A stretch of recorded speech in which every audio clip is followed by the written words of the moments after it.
Утырышка килгән кунакларны мәдәният йорты фойесында картиналар күргәзмәсе каршы алды. Шулай ук мәдәният йортының алы залында төрле кул эшләнмәләре, мастер-класслар үткәрүчеләр күргәзмәсе дә эшләде. Килгән кунаклар күзәтеп кенә түгел, үзләре дә столлардан эшләү күнекмәләре алдылар. Кунакларыбыз арасында Ирак шәһәр һәм чит илләрдән дә вәкилләр бар иде. Очень любим татарскую культуру, татарскую живопись, татарские стихи, татарскую литературу, интересуемся. У нас там 10 татарских женщин. От родины очень далеко все находятся, но внутренний голос и интерес к малой родине никогда у нас не прекращался.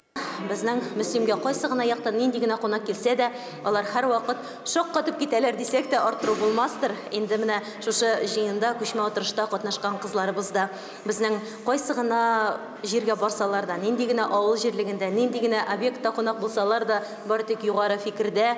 Утырышның пленар өлешен Аккалфак Бөтендөнья иҗтимагый оешмасы рәисе Кадрия Идрисова алып барды. Аның эшендә муниципаль район башлыгы Альберт Хуҗин да катнашты һәм рәхмәтләрен җиткерде.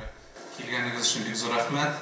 Мин инде уйлыйм, Мөслим йөрәгегезнең бер почмагында мәңгелеккә калыр дип әйтәм. Әйбәт хисләр белән китерсез моннан барыгызны да күрергә бик шат.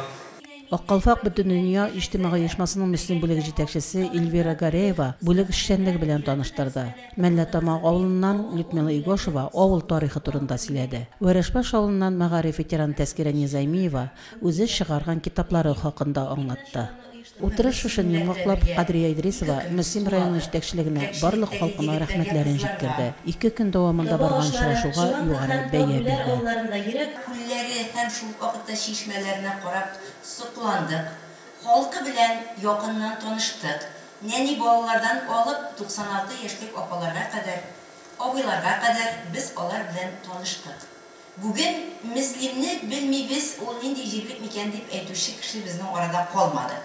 Утырыш ахырында бер төркем райондашларыбызга Аккалфак Бөтендөнья иҗтимагый оешмасының рәхмәт хатлары һәм истәлекле бүләкләре тапшырылды. Фәридә Гайнетдинова, Динар Нуретдинов, Мөслим телевидениесе.